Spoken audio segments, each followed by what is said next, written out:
दोस्तों, आज दुनिया भर के सबसे मशहूर आर्कियोलॉजिस्ट और बड़े वैज्ञानिक कई प्राचीन और अमेजिंग खोजों को करने में लगे हुए हैं। इनके द्वारा की गई खोजों को आप कोई साधारण खोज नहीं कह सकते, क्योंकि ये खोज इतनी ज्यादा अमेजिंग होती है कि उनको देखने के बाद आप अपनी आंखों पर विश्वास तक नहीं करेंगे। इन खोजों के बारे में पता करने का सारा श्रेय केवल आर्कियोलॉजिस्ट और साइंटिस्ट को नहीं जाता, बल्कि इसका श्रेय पैलियोंटोलॉजिस्ट को भी जाता है। उनका भी इन खोजों में बहुत बड़ा योगदान है। तो आज की इस वीडियो में हम आपको आर्कियोलॉजिस्ट और साइंटिस्ट के द्वारा की गई सबसे अमेजिंग डिस्कवरीज के बारे में बताने वाले हैं, जो केवल नाम की अमेजिंग नहीं बल्कि सच में अमेजिंग है। तो चलिए शुरू करते हैं आज की इस मजेदार वीडियो को। दोस्तों, साल 2014 में आर्कियोलॉजिस्ट डेनमार्क के ओडेंस टाउन में दुनिया की सबसे ज्यादा वियर्ड खोज की थी, जहां पर उन्होंने करीब 700 साल पुराने लोगों का कब्रिस्तान खोजा था, जिसमें से लोगों की कब्र उन्हें बैरल में मिली थी। शुरुआत में सभी को यह अजीब लगा, लेकिन जब आर्कियोलॉजिस्ट ने इस बारे में चुप्पी खोली तो बताया कि आज से करीब 700 साल पहले के लोग इसी तरह बैरल्स में रखकर लोगों को दफनाते थे, और वो ऐसा इसलिए करते थे ताकि बॉडी ज्यादा अच्छे से प्रिजर्व्ड रहे। लेकिन आपको ये बात सबसे ज्यादा अजीब और हैरानी से भरी हुई लगेगी कि उन बैरल्स के आसपास की मिट्टी से इंसानी मल भी मिला है, जिसके ऊपर पिछले कई वर्षों से आर्कियोलॉजिस्ट ने रिसर्च करने के बाद ये भी दावा किया है कि ये बैरल्स प्राचीन टॉयलेट के रूप में काम करते थे। आपको बता दें कि रिसर्चर्स ने यह बताया था कि पुराने समय के लोग आमतौर पर रास्पबेरी को ज्यादा खाया करते थे। ये डिस्कवरी अब तक की सबसे बड़ी और रहस्यमय डिस्कवरीज में से एक है। 700 साल पहले की गई डिस्कवरी के पहले भी मार्च 2011 में चाइना के रोड वर्कर्स के द्वारा भी एक 700 साल पुरानी खोज की गई थी।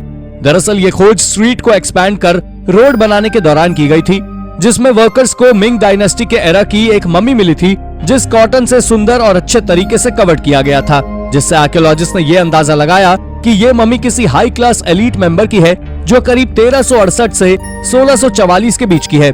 इसमें सबसे अजीब बात यह थी कि इस मम्मी की पूरी बॉडी अच्छी तरह से कवर्ड थी, लेकिन उसका चेहरा पूरी तरह खुला हुआ था और उसके चेहरे की आईब्रोज तक पूरी तरह ठीक हालत में थी। आपको जानकर आश्चर्य होगा कि ये मम्मी इतने अच्छे तरह से इसलिए प्रिजर्व थी क्योंकि इसे एक ब्राउन लिक्विड में रखा गया था, जिसके बारे में आज भी रिसर्चर्स हैरान हैं कि ये आखिर लिक्विड है क्या। दोस्तों, तो 700 साल पहले, जी हाँ, ये डिस्कवरी भी आज से करीब 700 साल पुरानी है, लेकिन काफी ज्यादा वियर्ड है, क्योंकि अगर मैं आपसे कहूँ कि आज से करीब 700 साल पहले के लोग सिक्कों का नहीं बैंक नोट का इस्तेमाल किया करते थे, तो क्या आप मेरी बात मानेंगे?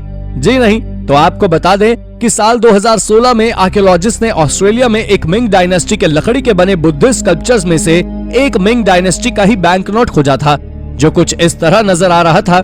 इतना ही नहीं, उस बैंक नोट पर एक नहीं, दो नहीं, बल्कि तीन सील लगी हुई थी, जो उसके वेरिफिकेशन के लिए मान्य रखती थी। जो बैंक नोट उस बुद्धा स्कल्पचर से मिला है वो 1 गुआ का है, जो उस समय का सबसे बड़ा नोट हुआ करता था, जिसको एक ऑक्शन के दौरान साल 2017 में करीब $35,000 में एक अमीर आदमी ने खरीदा, क्योंकि ये दुनिया की सबसे मशहूर डिस्कवरी में से एक है। दोस्तों, तो चलिए एक और करीब 700 साल पुरानी खोज के बारे में जान लेते हैं। इसका नाम लाराबांगा मॉस्क है, जो लाराबांगागन में स्थित है। ये पहला मॉस्क है जिसे वेस्ट अफ्रीका में बनाया गया था। सबसे बड़ा और प्राचीन मॉस्क है। इसे वेस्ट अफ्रीका का मक्का भी कहा जाता है। आपको बता दें कि जिस लेजेंड ने इस मॉस्क को बनाया है उसका नाम अयूबा था, जो एक मूरिश ट्रेडर था, और उसका कहना था कि उसने इसे सपने में देखा था, इसलिए उसने वैसा एक मॉस्क बना दिया जैसा उसने सपने में देखा था, जो कि ये मॉस्क है।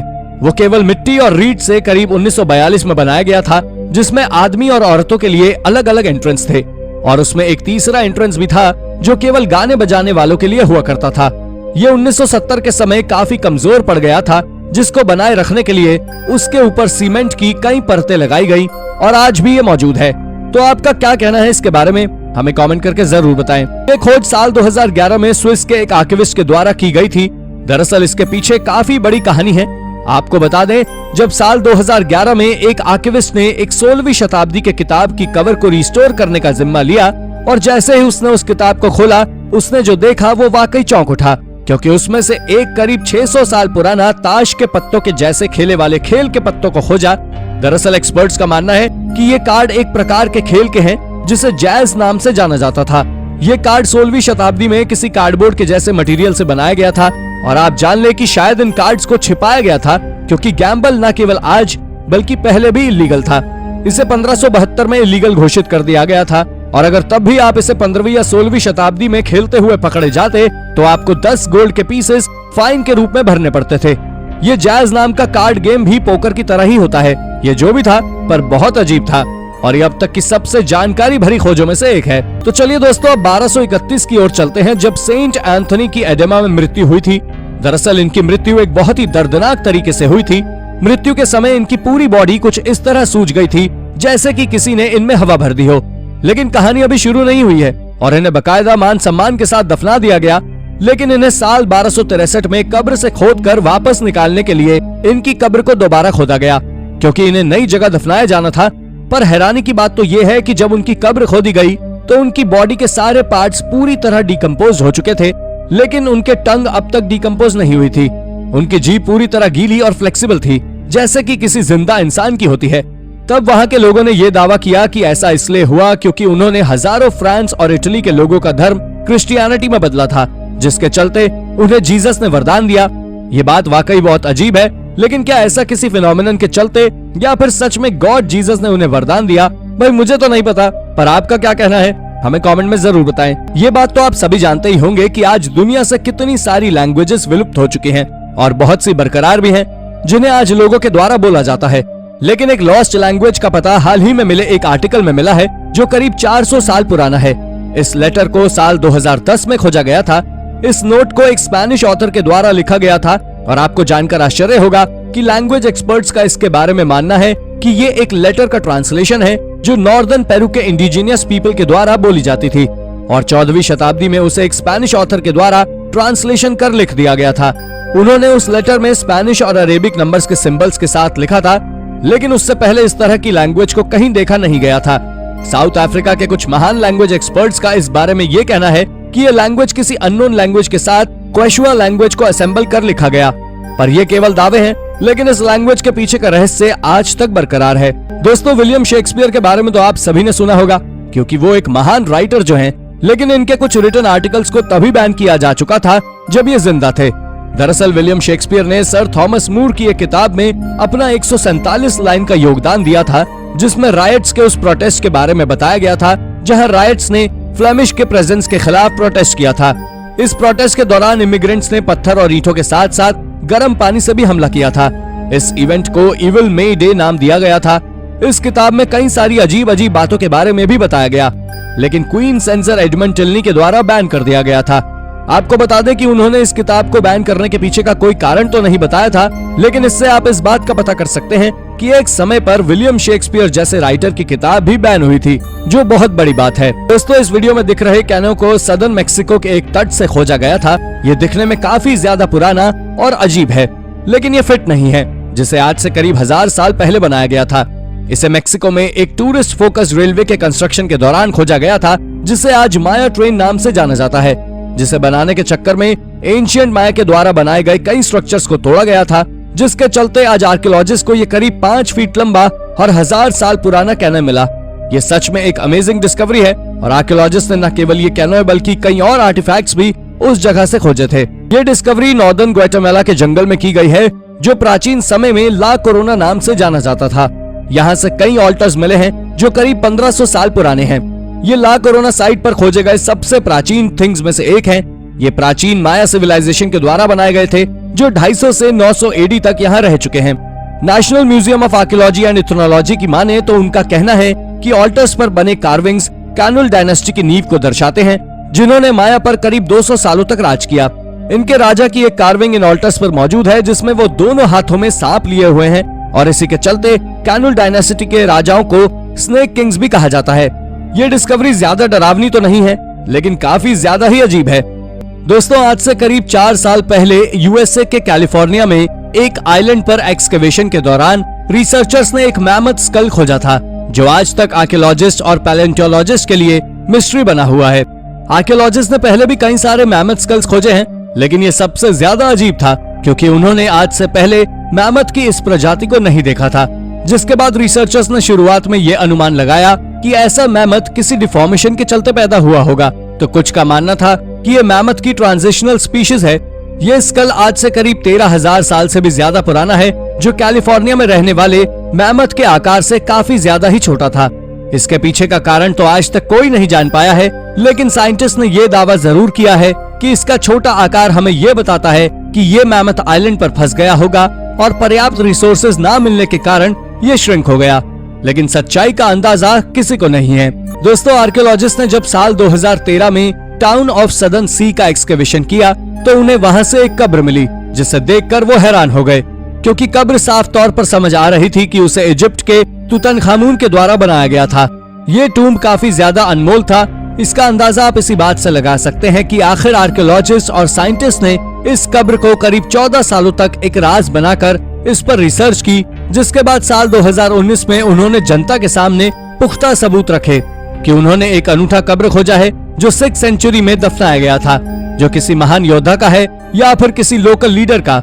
इतना ही नहीं बल्कि एक्सकेवेशन के दौरान वहां से उन्हें सोने से बने क्रॉस कई चीजों के ऊपर लगे हुए मिले, जिससे आप अंदाजा लगा सकते हैं कि ये ग्रेव सबसे पहले क्रिश्चियन धर्म को मानने वाले इंसान की है। ऐसा मैं नहीं बल्कि रिसर्चर्स बोल रहे हैं, क्योंकि उनका कहना है कि क्रिश्चियन धर्म ऑगस्टीन के आने के कई वर्षों बाद प्रचलित हुआ, जबकि ये कब्र उससे पहले की है। ये वाकई एक अमेजिंग डिस्कवरी है। दोस्तों, मेटल वर्क पिछले कई सालों से चलता आ रहा है और इसका सबसे अच्छा उदाहरण पोनियाटी का पॉलिश विलेज है, जहाँ 11वीं, 12वीं और 13वीं शताब्दी के समय मेटल वर्क काफी ज्यादा प्रचलित था। ऐसा हाल ही में हुई एक रिसर्च में पता लगा है। दरअसल आर्कियोलॉजिस्ट ने इस विलेज से करीब 200 मेटल आर्टिफैक्ट्स खोजे थे, जिसमें से कई आर्टिफैक्ट्स किसी धर्म से ताल्लुक रखते हैं तो कुछ केवल फैशन के लिए एक ही ज्वेलरी की तरह काम करते हैं। लेकिन आपको जानकर आश्चर्य होगा, इस कलेक्शन में सबसे ज्यादा फेमस आर्टिफैक्ट्स 2 इमोजी हैं। अब आप सोच रहे होंगे कि इमोजी तो अभी है, लेकिन आप इन आर्टिफैक्ट्स को देखिए जिन पर इंसानी चेहरे बने हुए हैं, जिनमें से एक लेड से बना हुआ स्माइल करता हुआ चेहरा है जो अपनी आंखें बंद करे हुए है, और वहीं दूसरे पर शॉक्ड एक्सप्रेशन साफ नजर आ रहा है जो कॉपर के एलॉय का बना हुआ है। ये पोलैंड रीजन में की गई ऐसी इकलौती खोज है, क्योंकि इसके पहले तक पोलैंड में ऐसा कुछ भी कभी नहीं खोजा गया था। दोस्तों, ये डिस्कवरी बहुत ज्यादा वियर्ड है, क्योंकि साइंटिस्ट ने हाल ही में साउथ चाइना में एक अजीब क्रीचर के फॉसिल्स खोजे हैं, जिसे फ्यूजन हुइड नाम से जाना जाता है। आप जान लें कि ये जीव इस दुनिया पर मौजूद बाकी सभी से काफी ज्यादा अलग हुआ करते थे, जो आज के साधारण कीड़े मकोड़ों से संबंध रखता है। ये आज से करीब 400 मिलियन साल पहले, यानी कि अर्थ के डिवोनियन पीरियड के दौरान भी पृथ्वी पर मौजूद थे। ये जीव साहलो सी के मूल निवासी थे।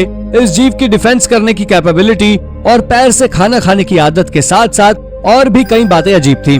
दरअसल ये जीव अपने पैर से खाने को पकड़कर शरीर के अंदर होते हुए मुंह तक ले जाता था।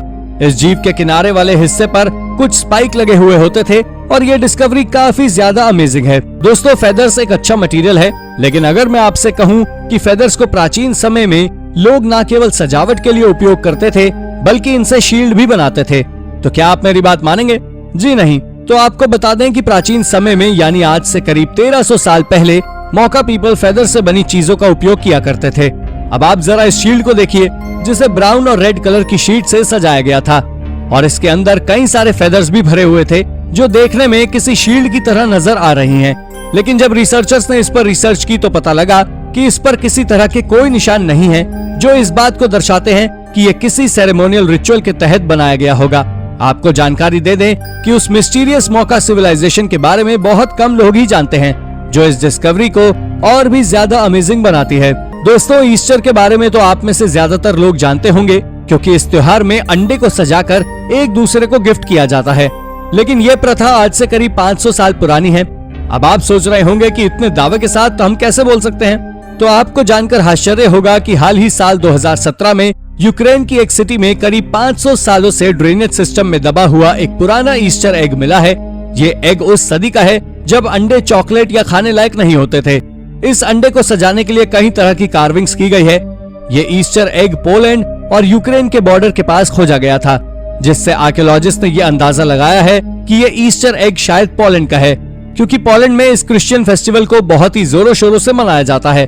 अब तक का खोजा गया ये सबसे पुराना ईस्टर एग है। इसे आज यूक्रेन के ऑर्थोडॉक्स चर्च में रखा गया है। दोस्तों, साइंस आज इतनी ज्यादा एडवांस हो चुकी है कि वो आज सालों पहले मरे व्यक्ति की मौत का कारण जानने तक में सक्षम है, और इसी के चलते प्राचीन पेरू में मिली एक छोटे बच्चे की मम्मी मिली है, जिसका सिर देखने में बिल्कुल किसी एलियन की तरह नजर आ रहा है। जब इसे खोजा गया था तब इसके ऊपर कई सारे दावे किए जा रहे थे कि रिसर्चर्स ने एक एलियन बॉडी खोजी है, लेकिन ये सब दावे तब झूठे साबित हुए जब साइंटिस्ट ने उस पर रिसर्च की, तो उन्होंने बताया कि ये मम्मी एक इंसान की है जो एक 8 से 10 महीने के बच्चे की बॉडी है, जिसकी मृत्यु एक हाइपोप्लास्टिक लेफ्ट हार्ट सिंड्रोम नाम के डिसऑर्डर के चलते हुई थी। और इसके लंबे सिर के पीछे का कारण थेरियोसेफेली है, जिसके चलते इंसान का सिर कॉनिकल शेप में विटामिन डी के चलते बढ़ने लगता है। ये इस तरह की अब तक खोजी गई तीसरी मम्मी है। दोस्तों, चांद बावड़ी राजस्थान के अभनेरी गांव का एक प्रमुख पर्यटक आकर्षण स्थल है, जो 10वीं शताब्दी के स्मारकों से संबंधित है। यह अभनेरी गांव राजस्थान की राजधानी जयपुर के पास स्थित है। आपको बता दें कि चांद बावड़ी बेहद अद्भुत स्टेपवेल है, जिसमें 3 तरफ सीढ़ियां हैं जो जल स्टोर करने का काम करती हैं। आप ये भी जान लीजिए कि ये स्टेपवेल 13 मंजिला से ज्यादा गहरी है, जिसमें 3500 से ज्यादा सीढ़ियां बनी हुई हैं। और 1000 साल से अधिक पुराना होने के बावजूद भी ये स्टेपवेल आज भी पहले की तरह ही बना हुआ है। आपको बता दें कि यहाँ पर कई हॉलीवुड और बॉलीवुड फिल्मों की शूटिंग भी हुई है। ये देखने में बहुत सुंदर नजर आती है और जब इन पर सूरज की रोशनी पड़ती है तो परछाई के कारण तो ये और मनमोहक दृश्य बनाती है। आपको इस बात की भी जानकारी दे दें कि ये दुनिया की सबसे बड़ी स्टेपवेल है और इसके निचले हिस्से पर टेम्परेचर 10 डिग्री सेल्सियस तक ठंडा हो जाता है। इसके बारे में एक अफवाह है कि इसे केवल एक रात में बनाकर तैयार किया गया था, लेकिन आज के समय पर आप इसे विजिट नहीं कर सकते क्योंकि ये सख्त रूप से मना है। आमतौर पर चीजों को खराब होने अथवा वायरस मुक्त रखने के लिए हम उन्हें फ्रीजर में रख देते हैं, लेकिन यदि उसी में वायरस पैदा हो जाए तो क्या होगा? और ऐसा ही कुछ तब हुआ जब शोधकर्ताओं ने तिब्बती ग्लेशियर में पाए गए वायरसों के बारे में खुलासा किया है। अमेरिका में स्थित ओहियो स्टेट यूनिवर्सिटी और लॉरेंस बर्कली नेशनल लेबोरेटरी के शोधकर्ताओं की एक टीम ने एक तिब्बती ग्लेशियर के बर्फ में प्राचीन वायरसों का एक समूह पाया है।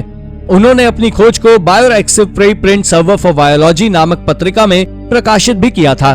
दरअसल शोधकर्ताओं की इस टीम ने तिब्बती पठार में एक ग्लेशियर से बर्फ के टुकड़ों के नमूने लिए थे, लेकिन उन्होंने जिस बर्फ की गणना की वो लगभग 15,000 साल पुरानी थी। और शोधकर्ताओं ने बर्फ के परीक्षण ये देखने के लिए किए थे कि इसमें किस प्रकार के जीव हो सकते हैं, लेकिन जो रिजल्ट आया उसने सबको हैरान करके रख दिया। ये डिस्कवरी बहुत ज्यादा आकर्षक है। दोस्तों, इटली का पोम्पई शहर ज्वालामुखी की वजह से हजारों सालों पहले मिट गया था और हाल ही में इस जगह से कई जमे हुए डेड बॉडीज मिली हैं, जो राख में प्रिजर्व थी।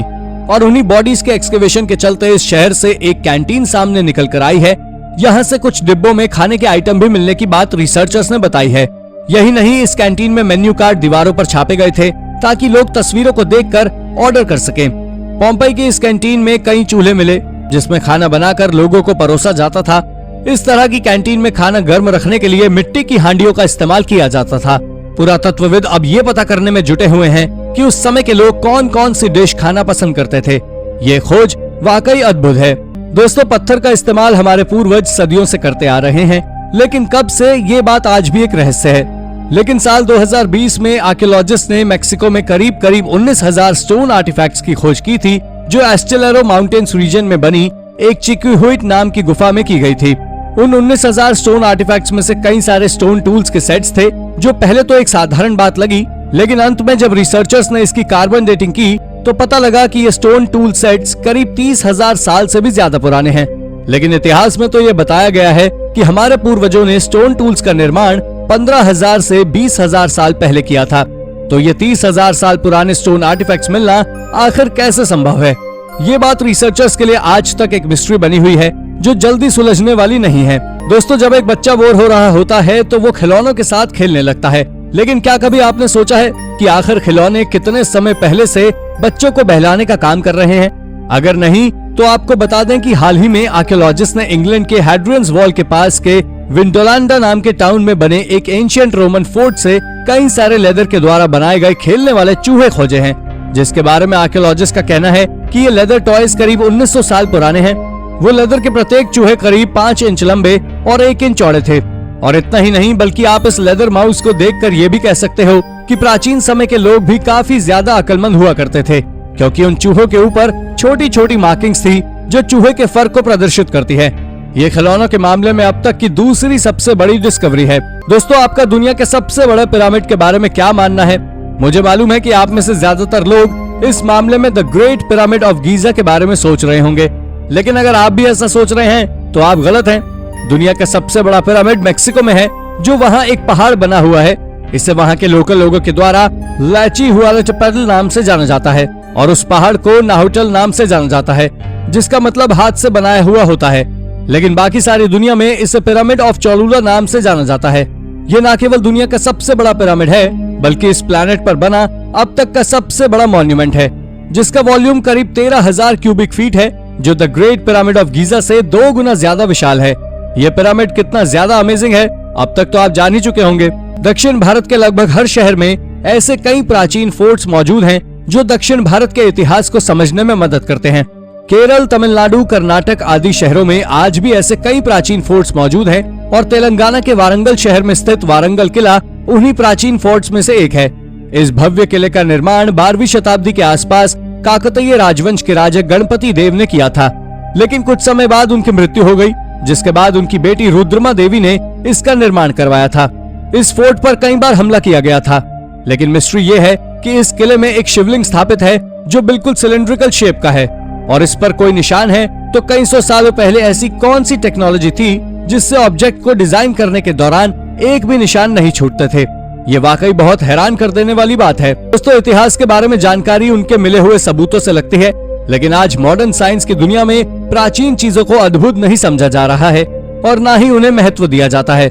इसका अंदाजा आप इसी बात से लगा सकते हैं कि यूएसए के बैराबू, विस्कॉन्सिन में एक मैन माउंड है, लेकिन उसकी परवाह न करते हुए वहां के कॉन्ट्रैक्टर्स ने उसके निचले हिस्से पर से रोड निकाल दी, जिसके चलते ये प्राचीन माउंड काफी बुरे तरीके से डैमेज हुआ है और साथ ही इसका अट्रैक्शन भी कम हो गया है।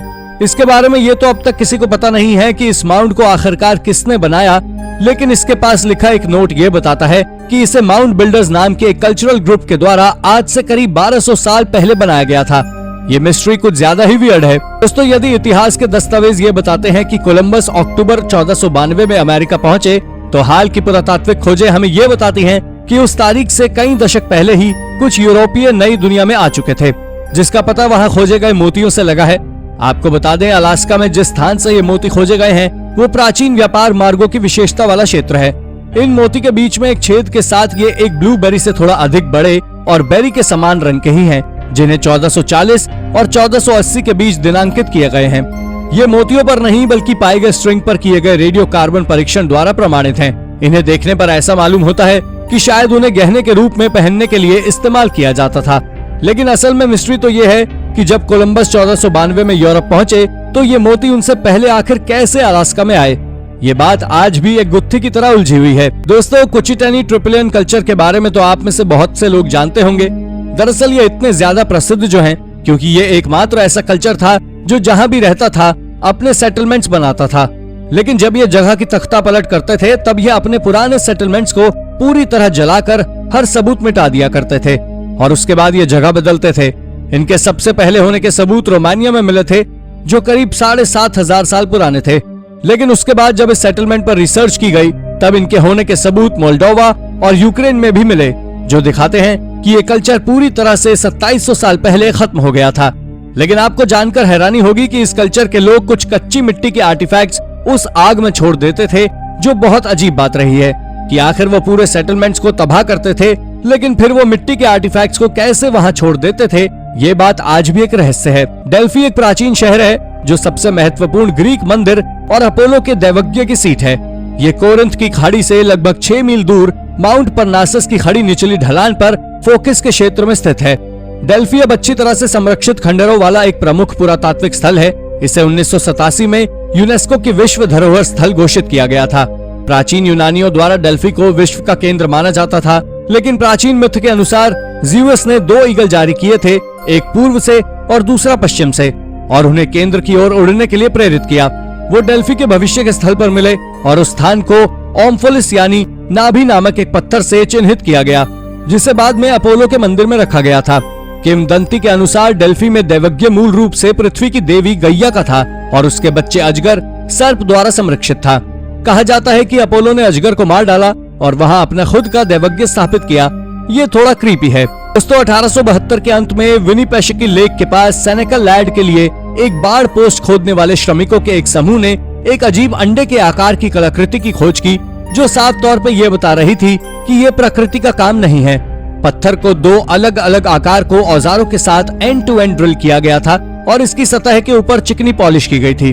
केवल 4 इंच ऊंचा और 2.5 इंच चौड़ा पत्थर छोटा था, लेकिन इसकी सजावट बहुत बड़ी थी। अपने अजीब बाहरी और निर्माण के अलावा इस पत्थर को एक सादे ज्यामितीय अंडे के आकार के चेहरे के साथ साथ इसे खगोलीय प्रतीकों से भी चिन्हित किया गया था। पत्थर की प्रारंभिक व्याख्या सबसे सरल उत्तर से शुरू हुई और ये बताते हुए कि ये केवल जनजातियों के बीच एक शांति संधि की याद दिलाता है। हालांकि ये विचार लंबे समय तक नहीं रहा और इसके तुरंत बाद ये अनुमान लगाया गया कि पत्थर वास्तव में किसी प्रकार का एक प्राचीन उपकरण था। जेनिंग्स रैंडोल्फ रिजर्वायर के निर्माण के दौरान असामान्य रॉक संरचना का पता चला था। दरअसल वहाँ चट्टान का एक बड़ा वॉफल पैटर्न देखने को मिला जो लाखों वर्षों में विकसित हुआ था। ऐसा इसलिए हुआ क्योंकि वहाँ से सैंडस्टोन को हटा दिया गया था और उस जगह में सीमेंट की रेत छोड़ दी गई थी। इस चट्टान की खोज शॉ के द्वारा की गई थी, जो वेस्ट वर्जीनिया के निवासी थे, जो एक शहर था जो झील में डूबा हुआ था। जब 1970 के दशक के अंत में बांध बनाया गया था, तब कुछ निवासियों ने अनुमान लगाया कि ये एक विशाल रेप्टाइल्स की त्वचा के पैटर्न से अजीब संरचनाएं बन गई थी। दूसरों ने सुझाव दिया कि ये पृथ्वी पर अंतरिक्ष यात्रियों का प्रमाण था। यूएस कॉर्प्स ऑफ इंजीनियर्स और अन्य जियोलॉजिस्ट ऑफ एजेंसीज द्वारा जांच करने पर यह निष्कर्ष निकाला गया कि यह चट्टान एक प्राकृतिक जियोलॉजिकल स्ट्रक्चर था। ये जो भी था वो बहुत ही अजीब था। Nazi iron man Buddha. दोस्तों, नाजी के कुछ एक्सपर्ट्स ने एक अभियान के दौरान 1930 में बुद्धा की एक पुरानी मूर्ति खोजी थी, लेकिन उस समय उन्हें इसकी कीमत का कोई अंदाजा नहीं था। पर मॉडर्न रिसर्च में अब जाकर पता चला है कि ये मूर्ति बहुत ही कीमती उल्कापिंड के धातुओं से बनाई गई थी। इस मूर्ति के छाती पर एक स्वास्तिक यानी कि साथिया का निशान बना हुआ है। रिसर्चर्स के मुताबिक स्वास्तिक के निशान वाली ये मूर्ति करीब 1000 साल से भी ज्यादा पुरानी है और ये लोहे के एक दुर्लभ स्वरूप से तैयार हुई है, जिसमें निकल यानी कि गिल्ट भी मिला हुआ है। रिसर्च करने वाली टीम का मानना है कि ये धातु चिंगा उल्कापिंड का हिस्सा है, जो करीब 15,000 साल पहले साइबेरिया और मंगोलिया की सीमा पर गिरा था। उल्कापिंड के मलबे का पता 1913 में ही लगा, लेकिन जिस असली धातु से मूर्ति बनी है उसे कई सदी पहले ही इकट्ठा कर लिया गया था, जो काफी ज्यादा हैरान कर देने वाली खोज है। व्हाइट शैमन मुरल। यह खोज दक्षिण पश्चिम टेक्सास के निचले हिस्से पैकोस कैनियन लैंड्स में 1 मील ऊपर की ओर पैकोस रिवर और रियो ग्रांड के संगम वाले स्थान पर की गई है।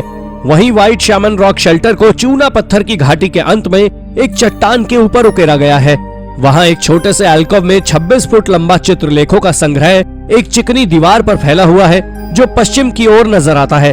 आपको जानकर आश्चर्य होगा कि दीवार पर बनी इन आकृतियों के रंग समय के साथ फीके पड़ गए हैं। इन आकृतियों में से कुछ बहुत ही मनमोहक हैं, जिन्हें समझना काफी कठिन काम है। इनमें से कुछ तो साफ समझ आती है कि उनमें मानव या पशु जैसी आकृति बनी हुई है, और इसके बारे में एक और खास बात यह है कि ये डूबते सूरज के साथ पीले और लाल रंगों को तेज कर सकती है, जबकि एक पूर्णिमा का चांद सफेद छवियों को रोशन करता है। इसमें लंबे सिर की मानव आकृति भी शामिल है, जो साइट को इसका नाम देती है। इसी तरह के रॉक आर्ट के आंकड़े कुछ 20 फीट तक ऊंचे पैकोस और रियो ग्रांड के संगम के आसपास से करीब 90 मील के दायरे में 200 से अधिक चट्टानों को सजाते हैं। इसके बारे में रिसर्चर्स का मानना है कि 2500 ईसा पूर्व से 500 ईस्वी तक इन चित्रों का निर्माण किया गया था, जिसे पेकोस नदी की शैली के रूप में जाना जाता है, बाइसन मैसेकर। दोस्तों, ये बात 500 बीसी के आसपास की है, जब नॉर्दर्न प्लेन कल्चर के लोगों के एक ग्रुप ने अल्बर्टा कनाडा में हजारों की तादाद में आर्टिफैक्ट छोड़े थे, जिसमें कई बोन फ्रैगमेंट्स और पत्थर के बने हथियार शामिल हैं। लेकिन शायद आपको ये जानकर ताज्जुब होगा कि इसमें 65 से ज्यादा बाइसन की हड्डियां शामिल थी। लेकिन इससे भी ज्यादा हैरानी की बात यह है कि वहाँ पर जो 100 से ज्यादा पत्थर के नुकीले हथियार खोजे गए हैं, वो सभी एक अलग प्रकार के पत्थर के बने हुए थे, जो वहाँ से करीब 624 मील की दूरी पर पाए जाते हैं। आप ये भी जान ले कि जहाँ ये पत्थर पाए जाते हैं, वहाँ भी करीब 8 बाइसन बोन का अरेंजमेंट देखने को मिला है। इन सभी चीजों को देखते हुए एक्सपर्ट्स का मानना है उस समय लोग ज्यादातर बाइसन का मांस खाना ही पसंद करते थे, और ये परंपरा न केवल अल्बर्टा में बल्कि वहाँ से 1000 किलोमीटर दूर नॉर्थ डकोटा में भी एक ही समय पर चल रही थी। ये खोज सच में विचित्र है, जो हमें एंशिएंट पीपल को अजीब सोचने पर मजबूर करती है। रावण's डेड बॉडी। दोस्तों, आपको बता दें कि एक रिसर्च में श्रीलंकाई रिसर्चर्स ने 50 ऐसे स्थल खोजने का दावा किया है जिनका संबंध रामायण से है। उन्होंने रावण की डेड बॉडी मौजूद होने का दावा किया है। श्रीलंका का इंटरनेशनल रामायण रिसर्च सेंटर और वहां के पर्यटन मंत्रालय ने मिलकर रामायण से जुड़े ऐसे 50 स्थल खोजे हैं, जिन स्थलों का उल्लेख रामायण में भी मिलता है। इन 50 स्थलों में से एक ऐसा भी है जिसमें श्रीलंका के रायगला के जंगलों के बीच एक विशाल काय पहाड़ी भी आती है। उनका दावा है कि ये रावण की गुफा है, जहां उसने तपस्या की थी, और उसी गुफा में आज भी रावण का शव सुरक्षित रखा हुआ है। रायगला के घने जंगलों और गुफाओं में कोई नहीं जाता है, क्योंकि वहाँ जंगली और खूंखार जानवर मौजूद है। रैगला के इलाके में रावण की ये गुफा करीब 8000 फुट की ऊंचाई पर स्थित है, जहां 17 फुट लंबे ताबूत में रावण की डेड बॉडी रखी हुई है। हालांकि ऐसा केवल दावा किया जाता है, लेकिन रहस्य का पर्दा आज भी ढका हुआ है। Neanderthal stone circles. निएंडरथल के बारे में तो आप में से ज्यादातर लोग जानते ही होंगे, लेकिन अभी भी साइंटिस्ट और आर्कियोलॉजिस्ट इनके बारे में कई खोज करने में लगे हुए हैं, जो इनके बारे में और ज्यादा सोचने को मजबूर करती है।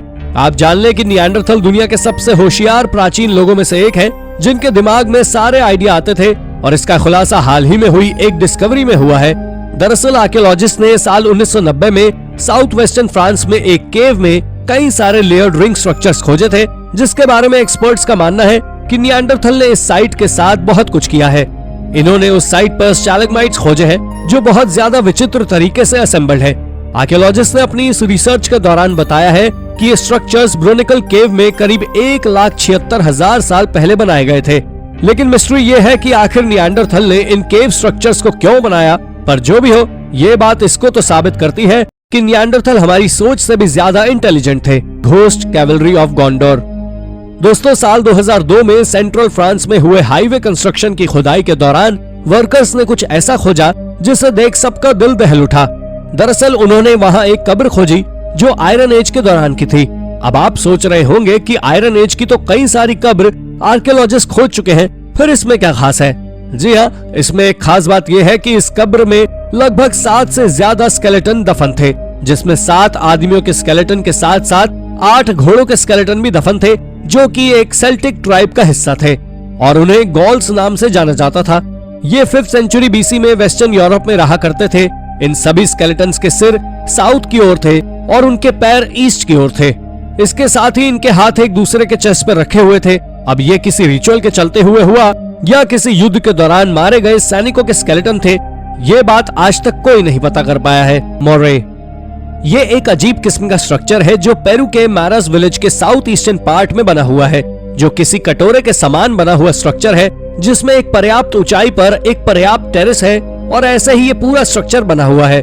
दूसरे शब्दों में ये एक चारों ओर से सीढ़ियों से घिरा हुआ घेरा है, जिसका बेस पूरी तरह गोल है।